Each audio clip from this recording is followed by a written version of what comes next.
Hi everyone, how you going today?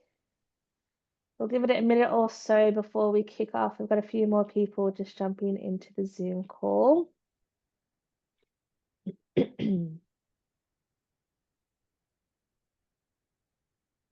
Excellent. Look, I think we'll kick off for our one. That's a good time. 1 minute in Zoom world is a little bit longer in real life. So I think we'll kick it off now. Good afternoon, everyone. Thank you so much for joining. My name is Bianca Florent, and I'm the Outreach and Future Skills Manager here with Master Builders Victoria. I'm delighted to welcome you all to the Apprenticeships Made Simple with Busy at Work webinar. Before we start, Master Builders Victoria, so MBV, acknowledges the traditional owners of the land on which we live. We will pay our respects to their elders and to all First Nations peoples across Australia. We recognise that beneath the concrete, asphalt and buildings, there is and always will be a deep connection to country. A few housekeeping things before we get started. As you know, upon entering the Zoom call, the session is recorded and this will be emailed out to everyone that has registered following the conclusion of today. Your line is automatically muted upon entry and will remain so during the Zoom call. Jayde will be answering questions during today's session and they can be submitted down below. You've got a little Q&A box there just on your tools at the bottom. Any issues, feel free to put it in the chat as well. We make sure those questions are answered. We also did receive a handful of questions before the fact, which Jayde will try and address today. If not, take that offline as well. We've also set aside an hour for today's webinar to ensure there's plenty of time for questions and discussion. That said, we anticipate the session itself to be a little bit shorter, allowing for more flexibility during the conclusion. To get things started, I'm very pleased to welcome Jayde Thomas, Victorian State Manager, busy at work, presenting to you all today. Jayde leads strategic initiatives to modernise apprenticeship pathways, strengthen industry partnerships, and deliver measurable outcomes for learners and employers. Jayde is passionate about creating inclusive, future-ready workforce solutions that empower individuals and communities alike. Today, Jayde will be highlighting what apprenticeships are and how they work for employers, available apprenticeships for school-based apprenticeship and traineeship options, key updates aligned with the new financial year, including the key apprenticeship program and subsidies, trial periods available to employers before committing, and mentoring and ongoing support provided by Busy at Work. So over to you, Jayde. Thanks, Bianca, and hi, everyone. I can only see myself in Bianca, so hopefully you can hear and see me all well. I'm really excited to be here today and have a quick chat about what apprenticeships look like. Some of the information isn't new, it's existing information that you may have heard previously, and then others, it's a refresher. So whether you've had apprentices before, you're actively engaged, or you're looking to, hopefully some of this information is relevant to you. What today's session will be is just a really high-level overview of what the current landscape looks like with apprenticeships. It's enough information so we can give you that high-level overview, but the purpose as well is that we can then go on from today, and if anyone is seeking further information, have that one-on-one conversation with you around your specific criteria of what you're needing or what your industry looks like. So I'll share my screen and we'll get started. I'll do my best to get my tech working well. We did the test, but there we go. So Busy at Work is a apprenticeship provider. We're also known as an Apprentice Connect Australia provider. You may have heard of us called an ASIN previously, or an AC. I think we've had about 4 or 5 name changes in the 16 years I've been in this industry. Essentially, we will answer to anything around apprenticeship provider. So Busy, if you haven't heard us or seen us in Victoria before, we are relatively new. We've held the contract in Victoria since July last year. So for the first year we're delivering, but we have had a long-standing history in Queensland, where we've been there for 20 years, and this is our 10th year in WA. So we've got a long brand recognition in those 2 primary states, New South Wales, Victoria, and Tassie, where we've just launched in this last year with the contract round. You can see here on the image, we have in Victoria, we're a generalist provider, but in our other states, we also have a specialist contract, which means that we're playing in the clean and green energy space, women in male-dominated trades, and in New South Wales and Queensland, we're also a First Nations provider. What does that mean around apprenticeships themselves? So our services cover a range of different elements. And to be honest, this graphic here I think is a little bit backwards, but marketing really love the way they've put it together. So I won't tell them they've done it wrong. But the first thing I think is important to know is that we're a free service and we are contracted under the Department of Workplace Relations, the Department of Employment and Workplace Relations. So we're on a government contract and everything that we do is free of service to employers, to schools, to apprentices. What that means is we essentially are stewards of that government contract of the apprenticeship services. Part of what we do is around education and information on promoting apprenticeships. Once people have found their apprenticeship, we try and make sure that they're set up for the most successful journey available to them. That could mean making sure that they have the relevant training organisation, employer, mentoring services if they need them or if we think that that would be of benefit to them. But really, everything that we're doing is around the successful connection of an apprenticeship journey and hopefully pushing people towards their successful completion of an apprenticeship. Part of that as well is administering federal incentives, which we'll touch on later, and I'll give you an overview of what the current landscape of those look like. And then also, if people aren't sure what they should be doing with their apprenticeship, we're always the best point of contact for that first conversation. We can help them out with if you haven't had apprenticeships in your industry before and it's not a clean cut industry where you know exactly what trade it is, we can help with those conversations around what that could look like, how you could navigate employing someone, what qualifications or training organisations would be able to support you. So I always say we're a bit like the traffic director in one sense with that education and information piece around here's where you could take that trade or this qualification could work for you, especially in those scenarios where it does need a little bit of finessing or maneuvering to find out what exactly fits where there's some niche trades.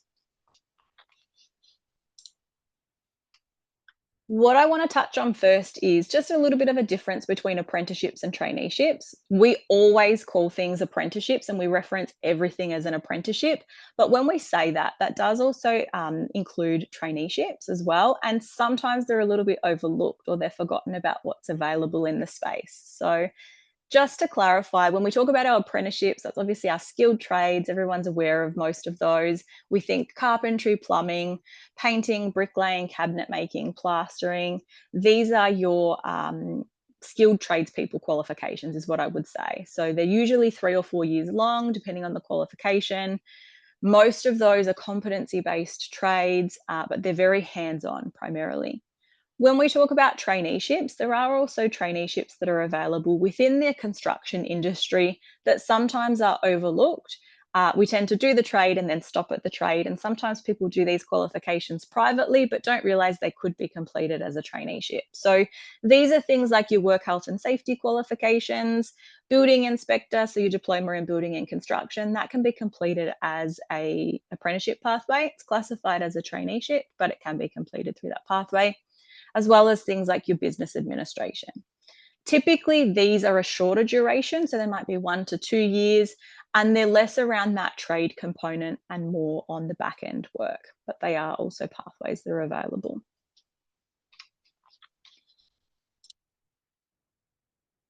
From a business perspective, the benefit to a business of putting someone through an apprenticeship or traineeship is around boosting your productivity. So you're going to have staff that are really invested in what they're doing, but they also have a well-rounded knowledge and experience or understanding of what's expected of them to be doing.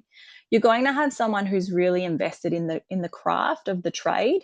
And I always say when we're working in the trades, it is really important that there's this quality or this love of the trade that you're doing and the craftsmanship of the work involved. So having an apprentice come on where you can instill that in them and continue that down the track, that is really valuable. The other part with this is obviously there's financial incentives that can support businesses. It doesn't cover all of the costs. I'm very clear about that, but it can support the costs involved with taking someone on and training them up in a business. Studies show that when you do put someone through a qualification, it does usually support them with that retention. So they feel like they're valued in that workplace. They know that the business is investing in them, and hopefully that comes back in the same way of them returning and retaining in that business.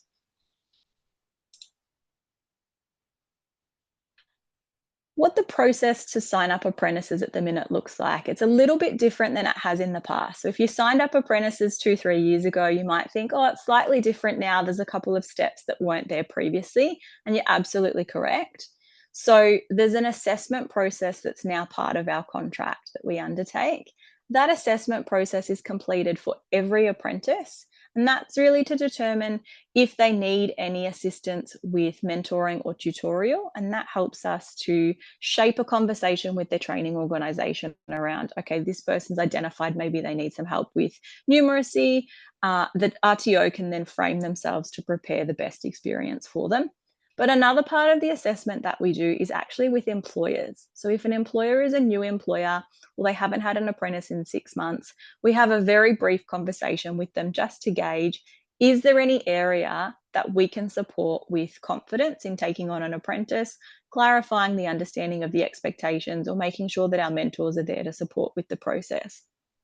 Everything that our contract is aimed to do is around supporting towards that successful completion. So really, these are the purposes of identifying early on, is there something that we can be flagging to help with a conversation that will support towards successful completion? Often it can be, well, someone's never had an apprentice before and they're not sure on how they navigate that system. We can then just make sure that we're supporting them every step of the way so that they feel really comfortable with what's happening. The next part is we actually do the sign up process. I always describe that like the marriage celebrant part. So we're going through with the employer and the apprentice. We're making sure everyone knows what they're agreeing into, they understand their roles and responsibilities, but also everyone's agreeing to the terms of the training contract. And that could be the qualification, the duration, the training organisation. If it's an apprentice who's recommencing their trade, making sure that everyone is really clear on the credit that's being applied. If they're recommencing, do they know whether they're starting as a first year or a second year and where that sits? We like to make sure that there's a lot of clear transparency at that sign up process. And it can take a little while to make sure that everyone is on the same page. There's lots of information we need to gather prior, which unfortunately can be frustrating, but it is part of the process and we try and make it as streamlined as we can. Another part that we work really closely with is providing organisations with information around registered training organisations, so RTOs or TAFEs. Whether you know which RTO you want to go with, or whether someone has no idea, they haven't had any exposure, maybe they've had an experience with one that wasn't quite favourable and they're looking for a different model of how training is delivered. Our team have local knowledge across all of the private RTOs and TAFEs around who they can put forward. If there's someone who wants block release only or day release only, or they want someone who does part on site, our team are able to then foster the connections and relationships they've got to put you in touch with someone who might suit what you're needing. The training contract itself, once we lodge that, it gets registered on 2 systems. So it's a state system and also the federal system. This is what makes sure essentially that the apprentice is registered, ticks all of the boxes, all of the I's are dotted, the T's are crossed, and it gets them started with their trade school. This is also what formalises any incentives that are available and makes sure that they're registered in their apprenticeship. Throughout the apprenticeship process, and often what we try and do is commence this from the actual sign-up process, we do have mentoring and support services that are available. These are available to the apprentice, but also to an employer if they opt in for those as well. And we do have some employers that are selecting that model, whether it's they haven't had an apprentice before, or they're having to have conversations with the apprentice that they haven't previously had to have, and they want some guidance and support around those.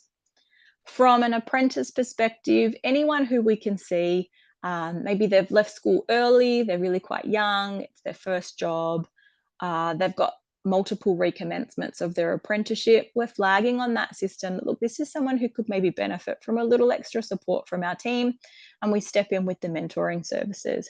Really, those mentoring services, they're non-invasive, they don't take up too much time, but it's a dedicated person who can touch base with them at certain key points to make sure that they are feeling engaged and supported, or if they have a question, they know who they can ask with that. That mentor is then able to facilitate if they need any conversations between the employer and the apprentice, or if it's just providing some guidance for the apprentice around how they approach things. Often what we see at the minute is that the apprentices are also accessing mentoring for issues that they're having outside of the workplace. So there's nothing actually happening in the workplace, but maybe they've had a relationship breakdown or they're moving out of home and they're just not sure how they manage those emotions or whatever they're going through while they're dealing with work as well. And our mentors just step in to help make sure that they're on track with their apprenticeship and that whatever's happening separately isn't impacting them working towards their apprenticeship. When the completion of the apprenticeship happens, so again, that's the 4 years down the track, that's where we get everyone ticked off on that process. But we also like to now have conversations with people around, have you considered looking at another qualification? Do you know that there are these pathways that you can go down? Whether that's looking at a certificate for, or whether that's another qualification that's maybe not an apprenticeship or traineeship, but that we can branch them out onto. So these are the basic steps of what we go through at a very high level. In terms of who's involved in the apprenticeship process, obviously you've got your apprentice, we've got our employers. This process here, I actually think we have a couple more players that we can touch on, because when we have the employer, there's two options with employment. There's direct employment, so you could employ someone yourself directly and take them on into the apprenticeship yourself. Or if your business isn't set up for that and you don't have that equipment, or maybe you don't have the work to take on an apprentice for 4 years, you could also go down a group training organization model where they employ them and you're the host employer. So there's a couple of different options there. From the apprenticeship system side, there's Busy at Work. So we're one of the, as I said earlier, the ACAPs, the ASTONs, the ACTs, whichever name you prefer to call us. But we're one of the apprenticeship providers. Essentially, our role is to do that registration process. The registered training organisation, so obviously they're the party who delivers the training. They have the most contact with the apprentice. That's who will be seeking guidance from the employer as well around the competencies, marking people off as competent on the job so that they can see that they're really getting the skills and expertise. The State Training Authority, in Victoria, that's the VRQA. You may have heard them mentioned previously if you've had apprentices before. That's where your apprenticeship is registered, and that's the party who also will issue a statement at the end when it's completed. That party often comes out. They have apprenticeship support officers that maybe come out, check on the training, see how things are going, or support if they need to, if there's any issues along the way. DUA is the Department of Employment and Workplace Relations, and that's who we are contracted to. So we report back at a federal level to DUA just to make sure that we're following their guidelines on how processes happen.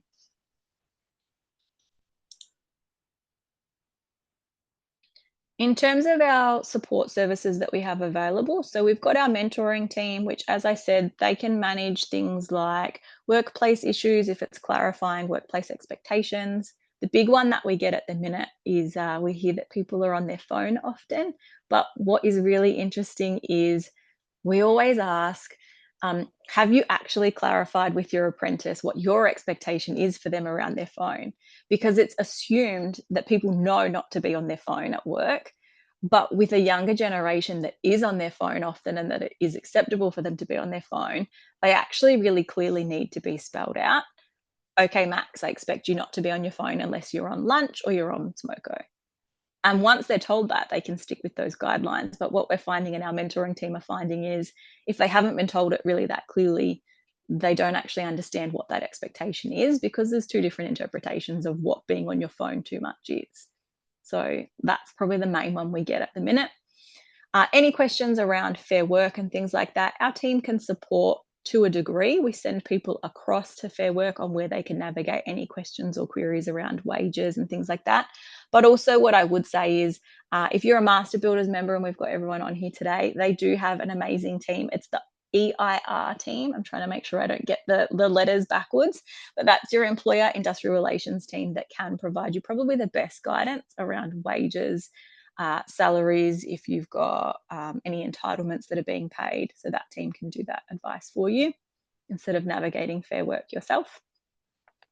Training contracts, obviously we do that registration process, we oversee that, but we can clarify if there's any questions prior. Work health and safety requirements, we have some views on that we can support with, but again, the EIR team also can help you with those things as well. And then from our side, a question we get asked, especially at the minute, is privacy. So what happens with our information? We do have to follow set channels of how we secure everyone's information. I just want to be really clear on that, because it seems to be coming up more and more, unfortunately, as there's more and more breaches of privacy from large organizations. In terms of paying an apprentice and what happens with that process, a couple of things that I always like to do a bit of myth busting on is how are they employed? So they can be employed part-time, full-time, or as a school-based apprentice. They can't be employed casually, and you can't have someone as a labourer. So one thing that we hear when we go out to a sign up is someone saying, I've got Max, and Max has been with me trialing for 3 months.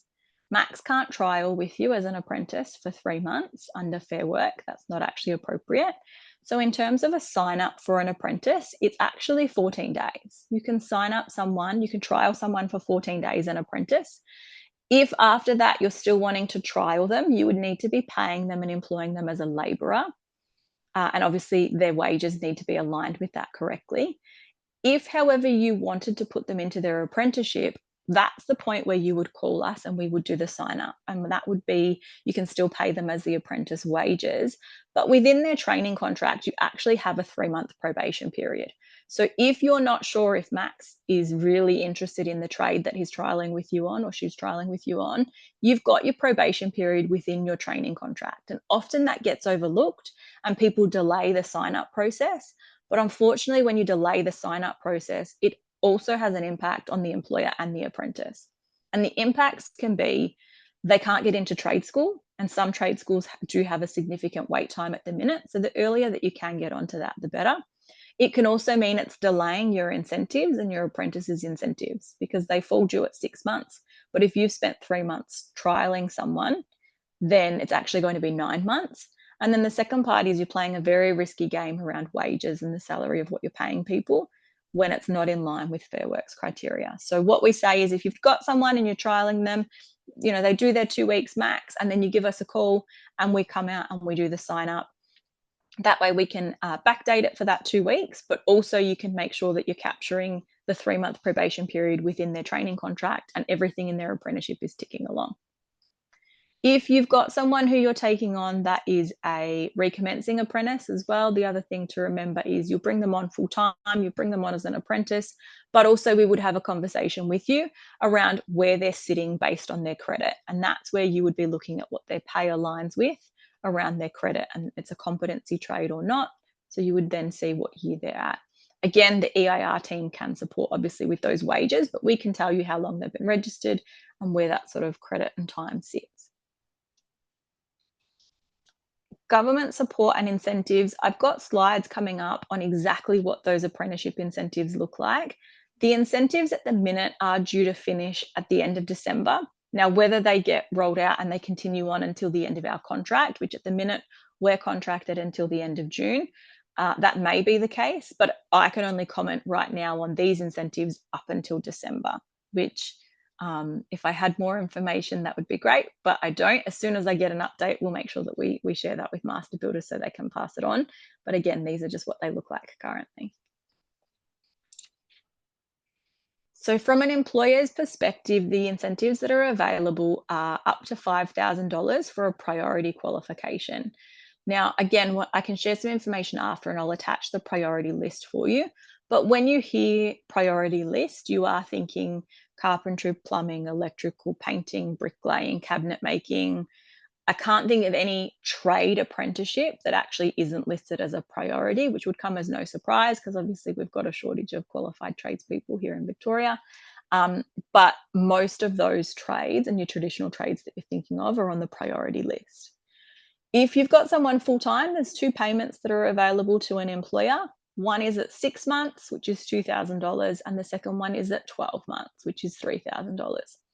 The reason why these have been moved to be stacked into that first year is that from a department perspective, they've heard the feedback that your first year of taking on an apprentice is really where the biggest financial support is, where you're putting your investment in someone. But the reality is the output from them is that little bit slower in their first year. They're not going to be able to instantly help as much as, say, a second or third year would from the second and third year, you're starting to see that traction and your return. So the incentives, the department have moved and stacked them into the first year. Again, these are what's available at the minute, and this is until December.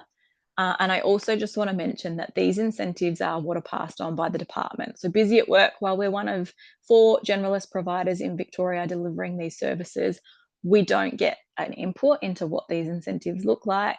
We don't get to design them. We just get to administer them and pass them on. If someone is part-time or school-based, then those incentives are halved. So they can access 2,500 at across the 2 payments. Sorry, there's 1,000 at 6 months, and then there's 1,500 at 12 months.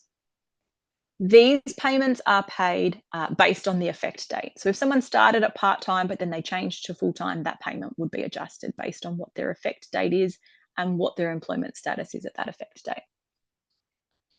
The other support that is available if it's required is what we call DAWS, so Disability Apprentice Wage Support.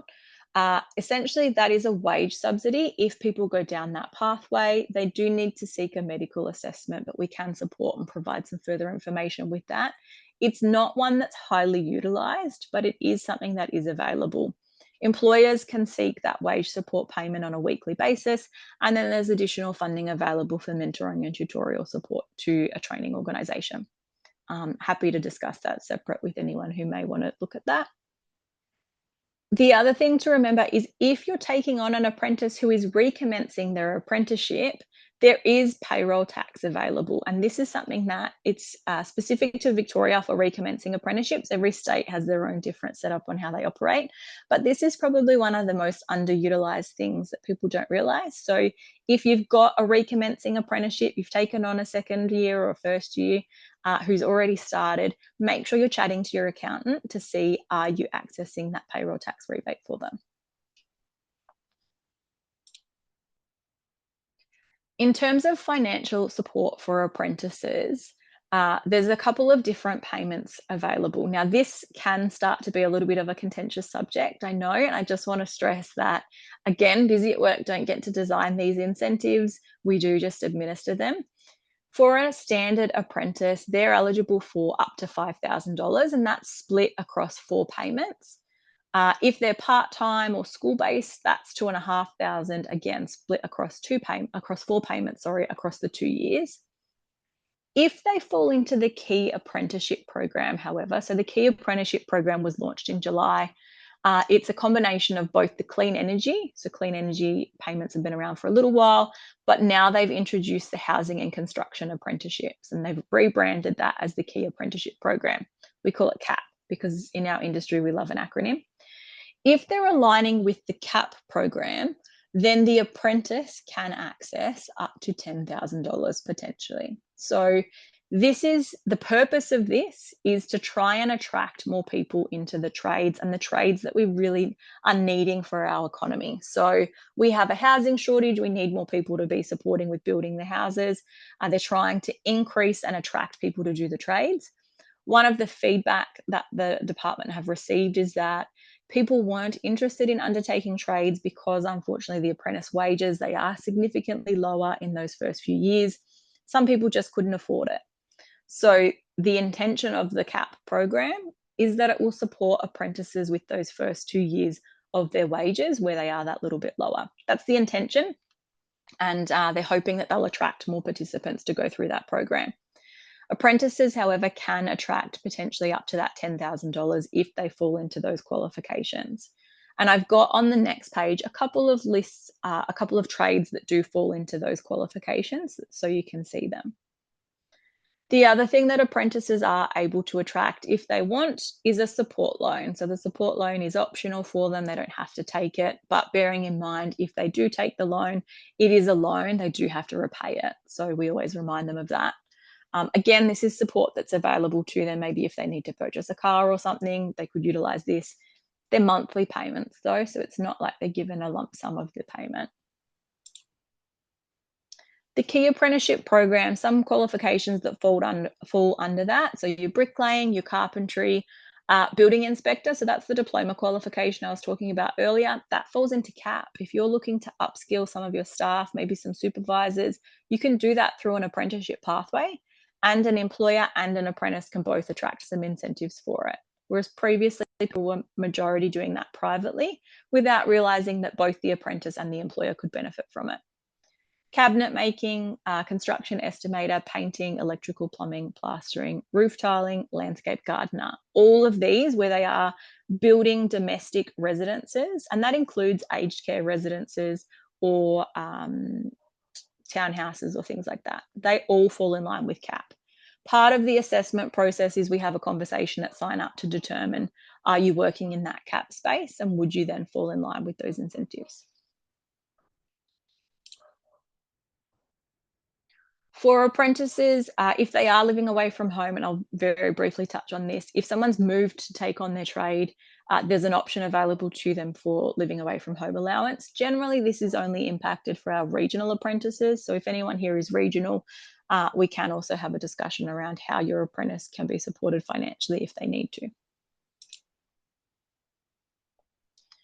In terms of resources available, a lot of what we do is around that career piece. So, working with people who are looking to go into their apprenticeships and they're seeking guidance around what apprenticeship is a great pathway for them. We try and show them, have you considered this trade? Have you considered that trade? And really drill into what are they interested in or what are they looking for. Anything around wages, we always refer to Fair Work, but those of you that are our Master Builders members, we would say use that EIR team because it saves you having to call Fair Work. It's part of your membership. We really encourage it. We also then provide people with connections if they need to Safe Work Australia and things like that where required. What I will say here is part of the benefits of working with Busy at Work. So the story that we hear often at the minute is employers are struggling, and everyone's different, I will say that, but a lot of employers are saying they're struggling to find apprentices. So they're looking, but they can't seem to find a good apprentice, or they can't find one that's really invested in the trade or the right fit for their business. What Busy at Work are doing is we're actively working with a lot of the pre-apprenticeship classes, and those in the pre-apprenticeship class that are really showing us they're interested, they're invested, they're that top percentage.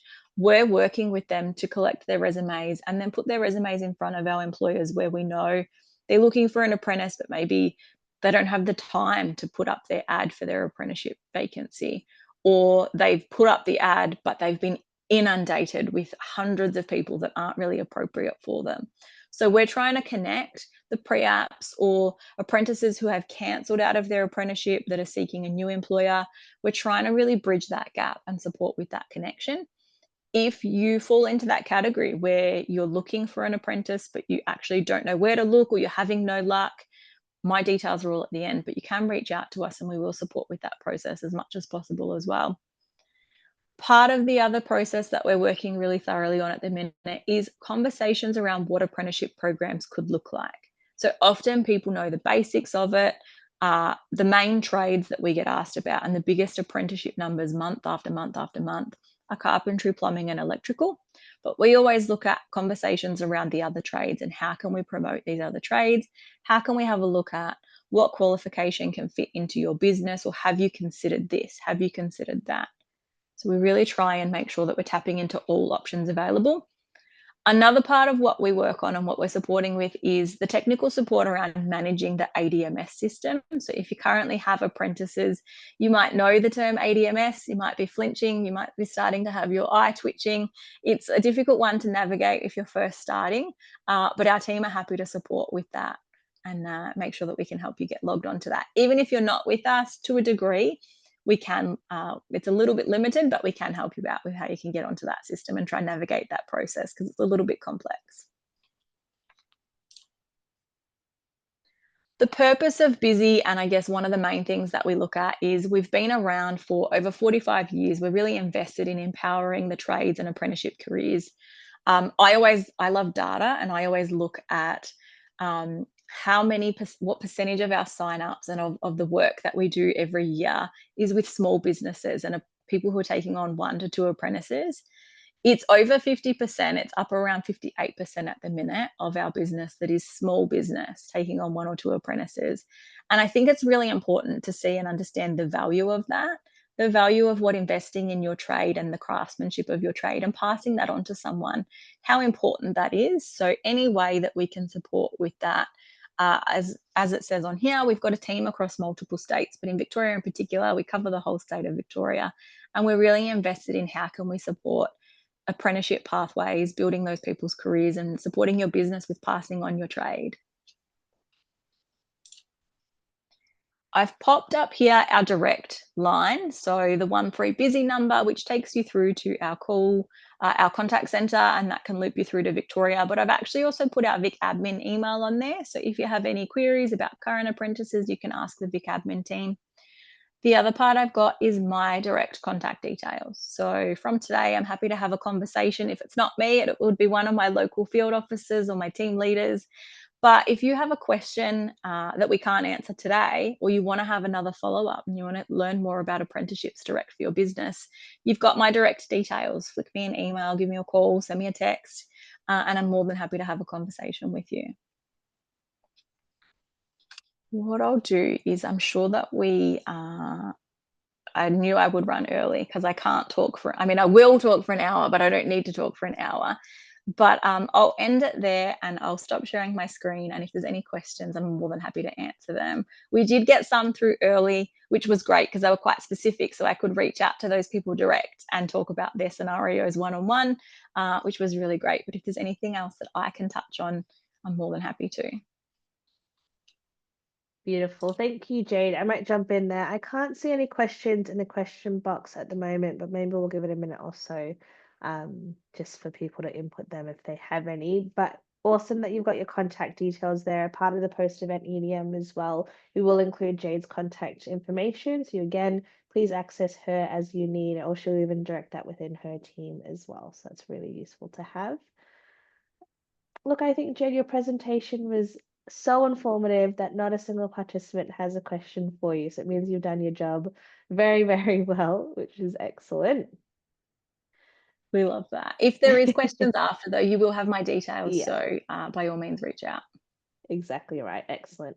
Well, look, I think we'll wrap it up there, Jay. Thank you so much again to yourself and to Busy at Work for facilitating today. It was really informative and great to have that information right at hand during the session.